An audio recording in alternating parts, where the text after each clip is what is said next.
La ville d'Autun fait partie de territoire de jeu. On a été labellisé donc dans ces 500 premières communes. On est très content. On avait candidaté. On a une vraie démarche sportive à Autun. On a eu par exemple cette année le congrès national de la FNOMS, la Fédération nationale des offices municipaux des sports. On croit beaucoup à ce mode d'organisation collaborative, associative pour le monde sportif. On a un nombre important de clubs, à la fois en compétition et en loisirs.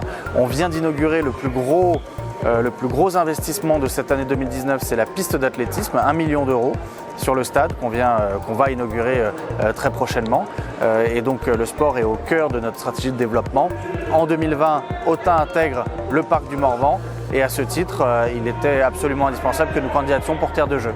On aura forcément de l'innovation sociétale puisqu'il va falloir accueillir dans des conditions qui soient compatibles avec un développement durable. Ça ne doit pas être des Jeux olympiques de tourisme de masse, il faut aussi qu'il y ait une durabilité des équipements. Nous, justement, avec le VTT, le triathlon, qui sont les deux disciplines pour lesquelles on candidate pour être base arrière, on aura toute une réflexion sur l'intégration et l'innovation durable dans ce domaine.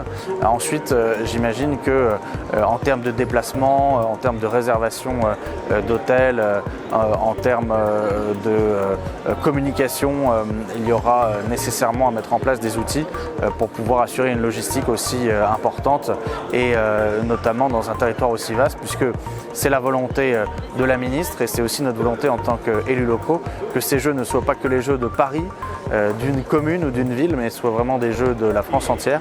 Et donc il va falloir faire au mieux pour qu'on puisse organiser pour les 190 pays qui vont participer et les 500 communes et peut-être d'autres qui sont terres de jeu et que tout ça puisse bien s'organiser.